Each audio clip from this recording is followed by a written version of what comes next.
Students, myself Manisha Mane. This is third B chapter, elasticity of demand.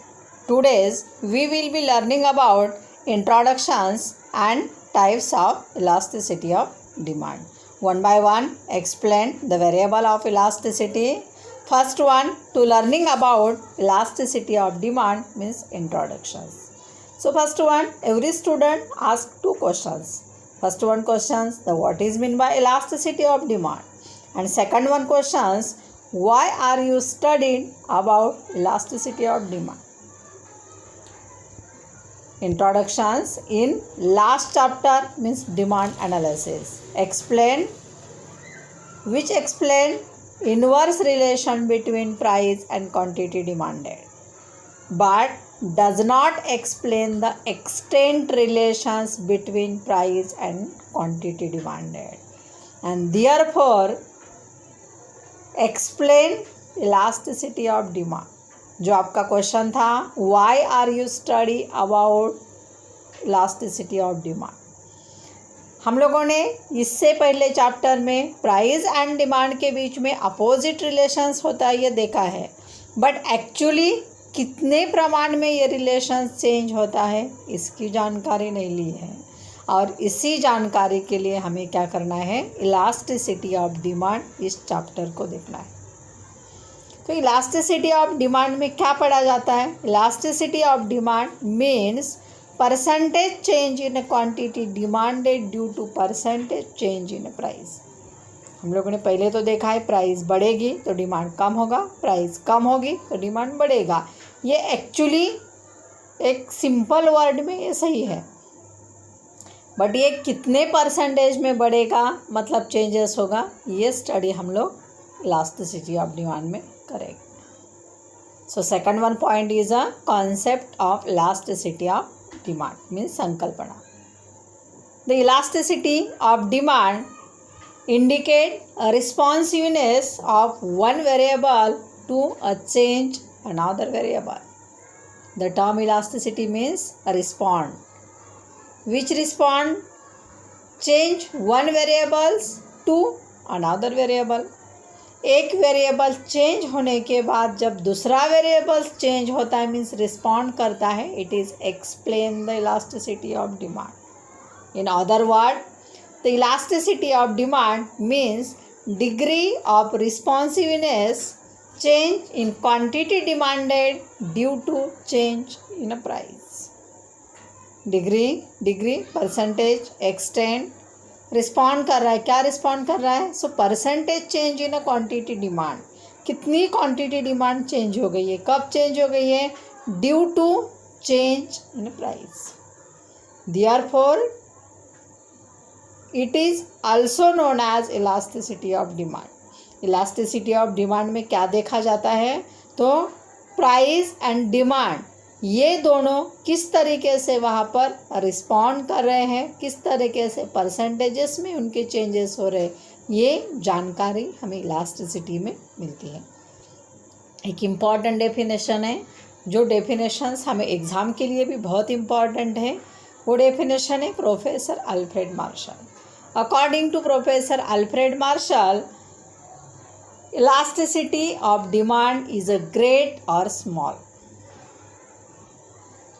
according to the amount demanded. Explain which rises much or little for a given fall in price. Opposite size, demand falls much or little for a given rise in price. Professor Alfred Marshall ने बहुत ही अच्छे से अपने definition में elasticity को समझा दिया है. इलास्टिसिटी का मतलब क्या है, तो इलास्टिसिटी एक तो ग्रेट या फिर स्मॉल, इस तरीके से इलास्टिसिटी एक्सप्लेन की जाती है. Means according to the amount demanded rises. जब डिमांड ज़्यादा रहेगी, बट वो ज़्यादा किस में रहेगी, एक तो डिमांड बहुत ज़्यादा रहेगी या फिर कम रहेगी या फिर सेम रहेगी. It is simply explain the rise in demand but great or small, which times fall in price। जब हम लोगों ने पहले ही डिमांड में देखा है कि प्राइस कम हो गई तो डिमांड बढ़ गई, बट इसमें एडिशनली क्या देखा है, डिमांड एक तो बहुत ज़्यादा बढ़ गई, बहुत कम बढ़ गई, या फिर एक कुछ लेवल तक बढ़ गई। अपोजिट साइज demand falls, which times means demand falls but much और लिटल, मीन्स बहुत ज़्यादा कम हो गई है, या फिर हम लोग उसे कह सकते हैं कि वहाँ पर बहुत ही शॉर्ट में कम हो गई है, मीन्स स्मॉल कम हो गई है। कब कम हो गई है? So change means rise in price, जब मार्केट में प्राइस बढ़ गई है। तो इसे सिंपल वर्ड में हम लोग क्या बता सकते हैं, elasticity of demand it explain the technical terms, means change in a quantity demanded rise और falls due to change in price. In another word, explain percentage change in a quantity demanded due to percentage change in price. जब भी market में वहाँ पर quantity demand एक percentage में change होती है, क्यों हो रही है, तो एक कुछ लिमिट मीन्स कुछ हद तक वहाँ पर परसेंटेज में प्राइस का चेंजेस हो गया है। तो इस तरीके से कहा जाता है इसे concept of elasticity of demand. अभी हम लोग हमारा जो इम्पोर्टेंट क्वेश्चन है उसकी तरफ जाएंगे, जिसका नाम है types of elasticity of demand. There are 3 types of elasticity of demand. First, income elasticity, second cross elasticity, and third one is the price elasticity. So first one, income elasticity. What is mean by income elasticity of demand, जिसे कहा जाता है उत्पन्न मांगनी लवचिकता। Income elasticity of demand refers the degree of responsiveness to change in quantity demanded. Again, same, degree of responsiveness to change in a quantity demanded due to change in a only income, other factor remaining constant. Which factors? Explain last chapter, factors determinants of demand. Means constant is the price, substitute, complementary goods, taste, habit, populations, tax, etc. Change only income and therefore change the demand. It is said income elasticity of demand. जब वहाँ पर particulars वहाँ पर लोगों का income change होता है और उनकी वजह से जो डिमांड चेंज हो जाती है, बट बाकी फैक्टर्स क्या करना है, हमें एज्यूम करना है कि वो कांस्टेंट है, तो उसे कहा जाता है इनकम इलास्टिसिटी ऑफ डिमांड। अब इसके हमें 2 फार्मूले देखने हैं, एक रिटर्न फार्मूला और एक रहेगा सिंबॉलिकल फार्मूला। अभी हम लोग रिटर्न फार्मूले की बात करेंगे। सो वहाँ पर elasticity, income elasticity of demand, उसे हम लोग क्या लिखेंगे, EY। ये का मतलब है इलास्टिसिटी, Y का मतलब है यील्ड का मतलब है income. So EY is equal to percentage change in quantity demanded upon percentage change in income. ठीक है, सो वहाँ पर कितनी परसेंटेज में डिमांड चेंज हो गया है अपॉन परसेंटेज कितना वहाँ पर इनकम में चेंज हो गया है, ये आपका रिटर्न फार्मूला रहेगा। अभी हम लोग सिंबॉलिकली फार्मूले की बात करते हैं। जैसे सिंबॉलिकली फार्मूले में वहाँ पर फर्स्ट वन आएगा EY is equal to change Q upon Q divided, means जो वहाँ पर भागाकार का सिंबल रहेगा, एंड सेकंड में चेंज Y अपॉन Y। अभी आप लोग इसका फुल फॉर्म देखेंगे तो आपको समझ में आएगा। चेंज Q, चेंज को क्या कहा जाता है, डेल्टा, जो ट्रायंगल का सिंबल दिख रहा है। ठीक है, सो ट्रायंगल्स का सिंबल जो है वो क्या है, डेल्टा, या फिर stands for the change. Q का मतलब है क्वांटिटी डिमांडेड, उसके नीचे अपॉन दिया है Q means original quantity demanded, जो फर्स्ट क्वांटिटी डिमांड थी वो नीचे आई है, और उसके बाद वहाँ पर जो चेंज क्वांटिटी डिमांड है ये हम लोग क्या कर रहे हैं, ऊपर लिख रहे हैं। उसे किससे डिवाइड करना है, इनकम से। इनकम का भी सेम कंटेंस रहेगा, change Y upon original Y means original income and change income. अभी फिर से हम लोगों को इसे फॉर्मेट में चेंज करना पड़ेगा, तभी हम लोग जब हमें ये क्वांटिटी आने के बाद इसका सम सॉल्व करना है तो हम लोग कर पाएंगे। सो उसका फॉर्मूला क्या रहेगा, next one, change Q upon Q, मतलब फर्स्ट साइड हमारी जैसे है वैसे लिखनी है। अभी हम लोगों को डिवाइड के अलावा उसका सिंबल चेंज करना है, मल्टीप्लिकेशन लाना है। तो हम लोग क्या करेंगे, मल्टीप्लिकेशन, और उसके बाद जो सेकंड कंटेंट है हमारा जो ऊपर दिया था चेंज वाई अपॉन वाई, उसे वहाँ पर नीचे आने के बाद वो क्या हो जाएगा, अपोजिट हो जाएगा, क्योंकि हम लोग मल्टीप्लाई कर रहे हैं। सो कैसे लिखेंगे, वाई अपॉन चेंज वाई, और ये हमारा सिम्बॉलिकली प्रॉपर फार्मूला हो गया। ये अच्छे से याद रखना है, इसे भूलना नहीं है। फिर से again repeat, E Y is equal to change Q upon Q into Y upon change Y, या फिर उसे वहाँ पर सिम्बॉलिकली के रूप में वहाँ पर जो ऊपर वाला है उसे हम लोग सिम्बॉलिकली दिखा सकते हैं। E Y is equal to percentage का सिंबल, उसके बाद वहाँ पर चेंज और क्यू अपॉन परसेंटेज चेंज का सिंबल और वाई। तो इस तरीके से ये फार्मूला याद रखना है। अभी शॉर्ट में हम लोग वहाँ पर इसका मीनिंग देखते हैं कि इसका मीनिंग क्या है। ई वाई का तो हमें पता चल गया, elasticity of income means income elasticity of demand है। अभी क्यू का मतलब है चेंज क्यू एंड क्यू, जो क्यू दिया है सो क्यू का मतलब है original quantity demand, and change Q का मतलब क्या है, the difference between old quantity and new quantity demand. जैसे फॉर एग्जांपल्स एक डिमांड चेंज हो गया है, एक वहाँ पर पर्टिकुलर कमोडिटी का कितना डिमांड था, 500 डिमांड था, वो डिमांड बढ़ के 600 हो गया है। तो उसका मतलब क्या हो गया, आपका ओल्ड डिमांड कितना था 500 एंड न्यू डिमांड कितना है 600, तो इन दोनों के बीच में डिफरेंस कितना है 100। तो चेंज क्यू कितना हो गया 100 हो गया, और ओरिजिनल क्वांटिटी डिमांड कितना हो गया, सो 500 हो गया। उसके बाद हम लोग वहाँ पर डिमांड के साथ में इनकम की बात करके देखेंगे, वाई अपॉन चेंज वाई। जैसे फॉर एग्जांपल पर्सन्स का इनकम एक डे का 100 रुपीज़ था, वो क्या हो गया 150 हो गया, 150 हो गया। उसका मतलब है original quantity means original income कितना है 100, सो वाई की जगह पे हम लोग क्या दिखाएंगे 100, एंड चेंज वाई कितना हो गया है मीन्स वहाँ पर 150 हो गया है, मीन्स 50% बढ़ गया है। सो इसका मतलब क्या होता है, हमारा ओल्ड था 100, न्यू हो गया 150, तो चेंज वाई कितना आ गया है 50। तो इस तरीके से सॉल्व किया जाता है। थोड़ा सा हार्ड डिफ़िकल्टी लगेगा, बट एक्चुअली और कॉलेज स्टार्ट होने के बावजूद हम लोग इसे सेपरेटली देखेंगे। तो इस तरीके से हमें क्या दिखाई दे रहा है, जब वहाँ पर इनकम 100 से 150 हो गया, उसका मतलब है इनकम कितने परसेंट से बढ़ गया, 50% से बढ़ गया है।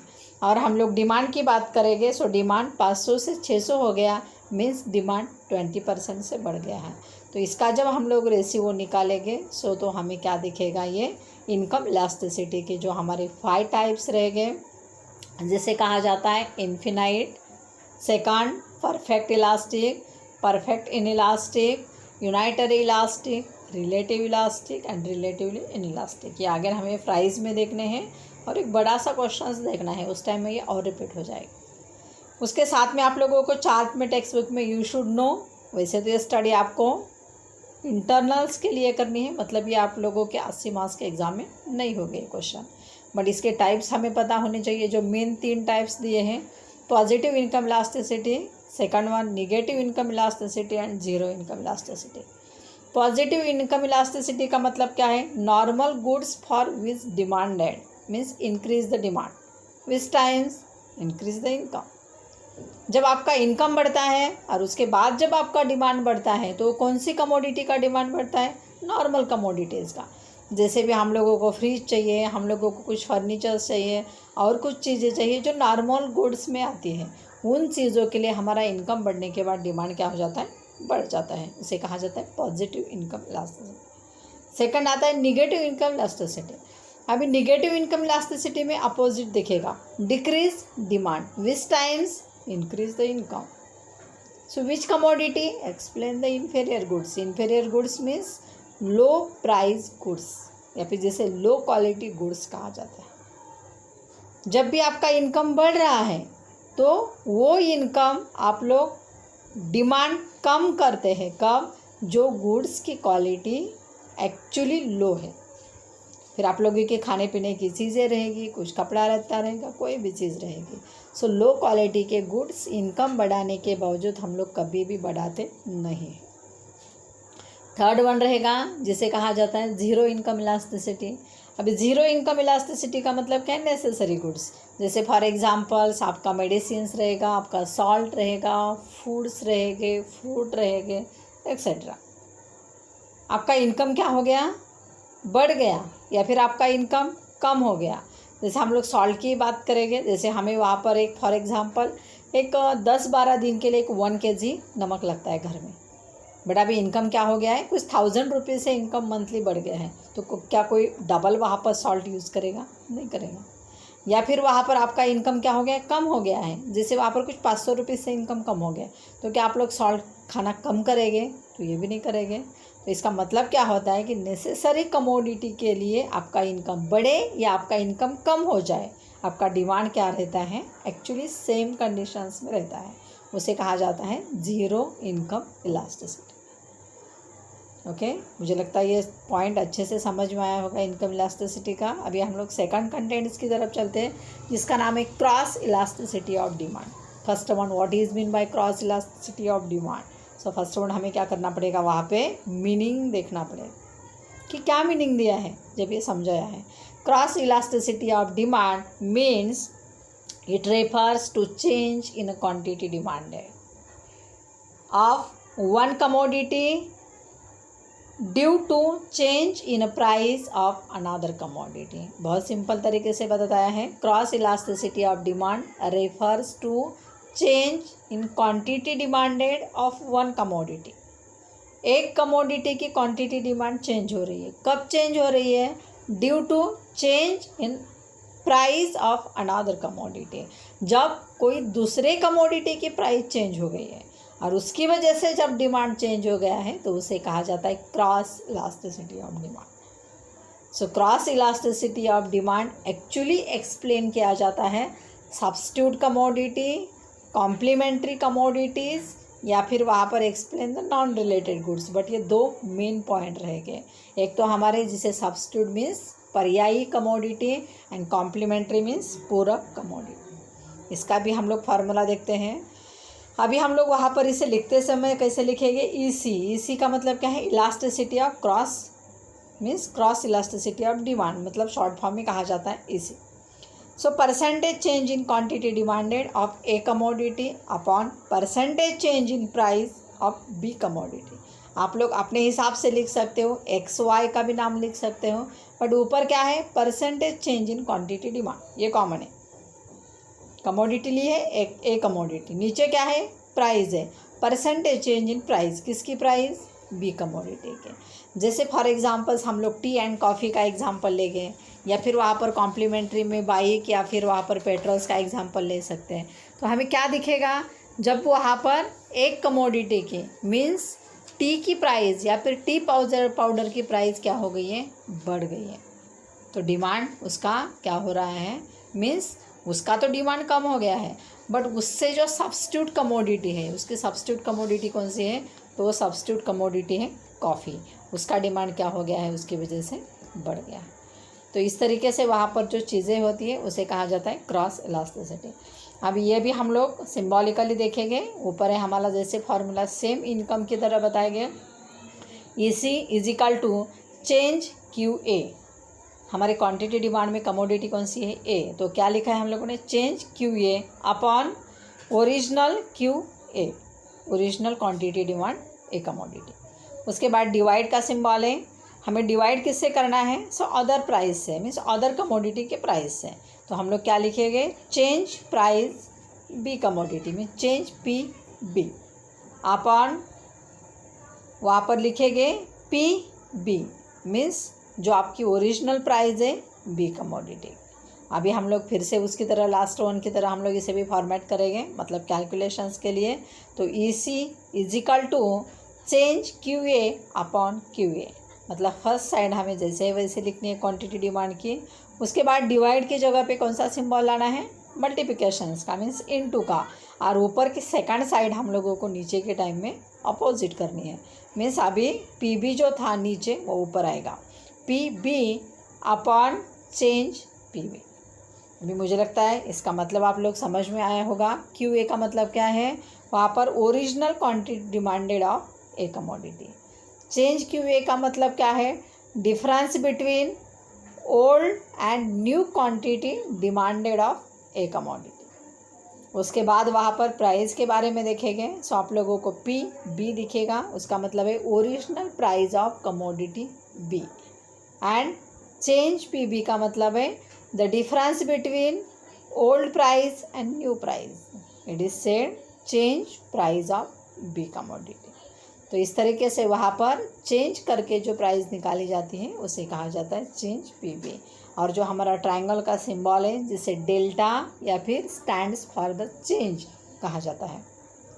अभी इसके भी हम लोग शॉर्ट में टाइप्स देखेंगे। Positive income elasticity, positive income elasticity का मतलब है सब्स्टिट्यूट गुड्स। सब्स्टिट्यूट गुड्स जैसे फॉर एग्जांपल्स एक दूसरे के लिए पर्यायी चीज़ें रहेगी, जैसे टी के लिए कॉफ़ी पर्याय है, या फिर हम लोग शुगर्स के लिए जैगरी पर्यायी कमोडिटी रहेगी, या फिर कोई अदर वहाँ पर बिस्किट्स रहेगा, सोप्स रहेंगे, बाइक रहेगी, एक्सेट्रा। सो बहुत सारी चीज़ें हैं कि जो सब्स्टिट्यूट कमोडिटी, वहाँ पर एक कमोडिटी की प्राइस क्या हो गई है, बढ़ गई है, तो हम लोग क्या करते हैं, दूसरे कमोडिटी का डिमांड बढ़ा देते हैं। जैसे फॉर एग्जांपल लक्स सोप की प्राइस बढ़ गई तो प्राइस में आ जाएगा, तो उसके जो सब्स्टिट्यूट कमोडिटी है, जैसे फॉर एग्जांपल उसकी सब्स्टिट्यूट कमोडिटी वो कोई भी कंटेंट वहाँ पर डव सोप ले रहा है, सो क्या कर रहा है, वो डव सोप का डिमांड बढ़ा रहा है। तो सब्स्टिट्यूट कमोडिटी के लिए वहाँ पर एग्जांपल्स कौन सा आता है, पॉजिटिव क्रॉस इलास्टिसिटी। सेकंड आता है निगेटिव क्रॉस इलास्टिसिटी, जिसका मतलब है कॉम्प्लीमेंट्री गुड्स। एग्जांपल्स रहेगा आप लोगों के वहाँ पर टी एंड शुगर्स। जैसे भी वहाँ पर अभी हम लोग को चाय पीनी है, सो चाय पीने के लिए क्या चाहिए, चाय पाउडर चाहिए, शुगर चाहिए, मिल्क चाहिए। तो ये सब चीज़ें क्या है, एक कंबाइन चीज़ें हम लोगों को कंज्यूम करनी पड़ती है। उसका मतलब क्या हो गया, ये एक दूसरे के ऊपर डिपेंडेंट है, मीन्स कॉम्प्लीमेंट्री है। इसके पास आपके लिए कोई ऑप्शन नहीं है। जब आपको चाय पीनी है तो उसका मतलब है इसका जो चेंजेस है वो चेंजेस क्या होता है, निगेटिव होता है, मतलब कम होता है। निगेटिव का मतलब क्या, कम होता है। जैसे फॉर एग्जांपल्स क्या हो जाएगा, टी की प्राइस क्या हो जाएगी, बढ़ जाएगी, तो टी का डिमांड कम हो जाएगा, बट उसका कोई ऑप्शनल नहीं है, तो इसे कहा जाता है निगेटिव इन क्रॉस इलास्टिसिटी या डिमांड। और थर्ड वन है जीरो क्रॉस इलास्टिसिटी। और जीरो क्रॉस इलास्टिसिटी में एग्जांपल्स आते हैं नॉन रिलेटेड गुड्स। जो भी कोई भी आप लोग दो गुड्स लेंगे बट जिनका एक दूसरे के साथ में कोई संबंध नहीं है। जैसे फॉर एग्जांपल आपको दो चीज़ें चाहिए, कौन सी, एक तो आपको बुक चाहिए, दूसरा आपको वड़ा पाव चाहिए। अब इन दोनों का एक दूसरे से कोई रिलेशन है, कोई रिलेशन नहीं है। वड़ा पाव की प्राइस कम हो गई तो हम लोग क्या बुक की डिमांड बढ़ाएंगे, या फिर वहाँ पर इसकी प्राइस कम हो गई तो क्या वड़ा पाव की डिमांड बढ़ाएंगे। सो कुछ नहीं होगा, ऐसा कोई चेंजेस नहीं होगा। तो इसे क्या कहा जाता है, zero cross elasticity. Means change price of the one commodity does not change in another commodity. Why, because it is explain the unrelated goods, explain zero cross elasticity of demand। ये एक दूसरे से रिलेटेड नहीं है, इसका मतलब है इसकी इलास्टिसिटी कैसी है, जीरो इलास्टिसिटी है। एंड थर्ड वन पॉइंट हम लोग देखेंगे जिसका नाम है प्राइस इलास्टिसिटी ऑफ डिमांड, क्योंकि ये सबसे ज़्यादा इम्पॉर्टेंट है और इसका ही हमें मेन दो क्वेश्चंस देखने हैं, types of price elasticity and method of price elasticity. So price elasticity का भी फर्स्ट वन हम लोग मीनिंग देखेंगे, what is mean by price elasticity of demand. So professor Alfred Marshall explain price elasticity of demand refers means वहाँ पर ratio of proportionate changes in quantity demanded.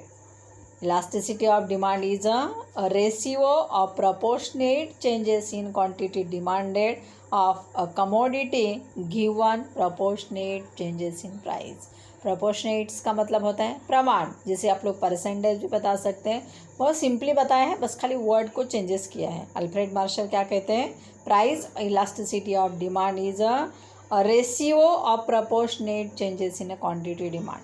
आपकी quantity demand किसके यहाँ पर प्रमाण में चेंज हो रही है, तो रेशियो में चेंज हो रही है, परसेंटेज में चेंज हो रही है।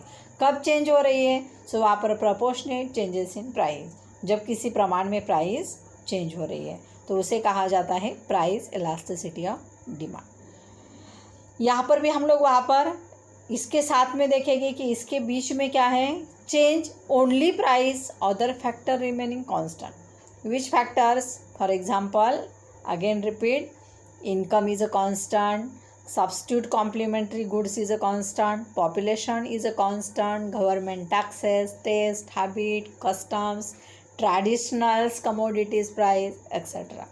जो हम लोगों के फैक्टर डिटर्मिनेंट्स ऑफ डिमांड थे वो प्राइस छोड़ के सभी क्या हो जाएंगे, कांस्टेंट रहेंगे। मीन जो हमारा अजम्पशन भी था लॉ ऑफ डिमांड का, ये आपको लिखना प्रॉपर ज़रूरी है। उसके बाद वहाँ पर जहाँ पे दोनों के बीच में हम लोगों ने फार्मूला लिखा है, यहाँ पर भी हम लोग रिटन एंड सिम्बॉलिकली फार्मूला बताएंगे।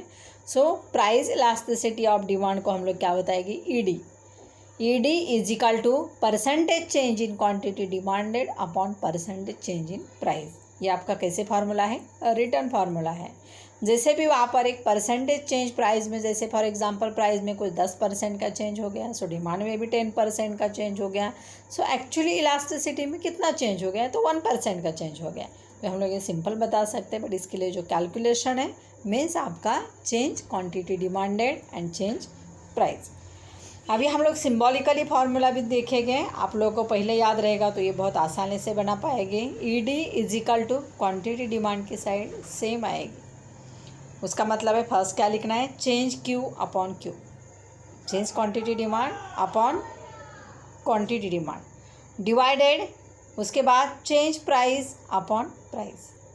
अभी हम लोग इसे फॉर्मेट करेंगे, मीन्स कैलकुलेशंस के लिए तैयार करेंगे। सो और एक बार वहाँ पर चेंज करके नीचे लिखेंगे, E D is equal to first side same, change quantity demanded upon original quantity mean change Q upon Q, divides change multiplications and first ones means opposite to write change P upon P, उसे opposite करके क्या लिखेंगे, P upon change P। ऊपर price आएगी और नीचे change price आएगी, तो इस तरीके से वहाँ पर ये चेंजेस हो जाएगा। अब इसके लिए बहुत अच्छे से एक एग्जांपल्स आपको बताती हूँ। जैसे फॉर एग्जांपल एक कमोडिटी की, या फिर वहाँ पर कमोडिटी की प्राइस 10 से 12 रुपीज़ हो गई। आप लोग इसे कैलकुलेशंस करो सम में, तो आपको और अच्छे से वहाँ पर पता चलेगा। 10 से 12 रुपीज़ प्राइस बढ़ गई है, इसका मतलब होता है ये 20% से प्राइस बढ़ गई। तो जो डिमांड है, डिमांड उसका 5000 से 4000 हो रहा है। अभी हमें पता है प्राइस बढ़ेगी तो डिमांड कम होता है। सो 5000 से 4000 तक डिमांड कम हो गया है। इसका मतलब क्या हो गया, 1000 का डिमांड चेंज हो गया है, बट वहाँ पर एक्चुअली कितना परसेंटेज में डिमांड चेंज हो गया, ऐसे 20% डिमांड भी चेंज हो गया। तो जब परसेंटेज प्राइस भी 20% चेंज हो गई है, डिमांड 20% चेंज हो गया है, तो इसका मतलब होता है इलास्टिसिटी कितनी है, 1 है, मीन्स यूनाइटरी इलास्टिसिटी ऑफ डिमांड है। अभी मुझे लगता है इसका जो आप लोगों को मीनिंग है ये भी बताने की ज़रूरत नहीं पड़ेगी, बट अगेन एक बार रिपीटेशन देखो। क्यू का मतलब है original quantity demand, change Q D का मतलब है difference between new and old quantity demand, P का मतलब है original price of commodity, and change P का मतलब है difference between new and old price. तो इस तरीके से वहाँ पर एग्ज़ाम में जब आप लोगों को शॉर्टली 2 मार्क्स के लिए आता है प्राइस, इनकम या क्रॉस इलास्टिसिटी, अलग अलग कंटेंट्स, तो आपको क्या करने हैं, ये सबके नाम तो लिखने हैं, मतलब ये सबका लॉन्ग फॉर्म्स लिखना है, उसके साथ ये दोनों फार्मूले आने चाहिए, रिटर्न और ये, और आपका उसके साथ में मीनिंग भी आना चाहिए।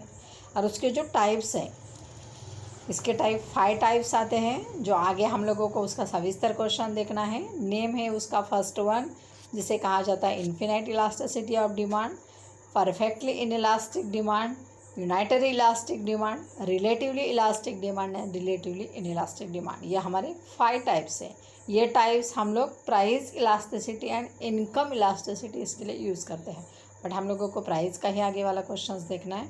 तो इस तरीके से आज के लेक्चर में हम लोगों ने क्या क्या देखा है, टाइप्स ऑफ इलास्टिसिटी में इनकम इलास्टिसिटी का मीनिंग, उसका रिटर्न एंड सिम्बॉलिकली फार्मूला, और उसके type positive, negative and zero elasticity. उसके बाद सेकंड क्रॉस इलास्टिसिटी में उसका मीनिंग, रिटर्न, सिम्बॉलिकली फार्मूला, और उसके भी ये 3 टाइप्स पॉजिटिव, निगेटिव, जीरो। और last one price elasticity, Alfred Marshall's की डेफिनेशन, जो ratio proportionate changes in quantity demanded है due to ratio change in price, उसके साथ रिटर्न एंड ये फार्मूला। तो मुझे लगता है ये क्वेश्चन आपको अच्छे से समझ में आया होगा, और स्टार्ट ये समझना बहुत ज़रूरी है। और ये चैप्टर ये दोनों मिला के भले ही थर्ड भी दिया है, बट एक ही है और बहुत ज़्यादा एग्ज़ाम्स के लिए इम्पोर्टेंट है। Okay, thank you very much.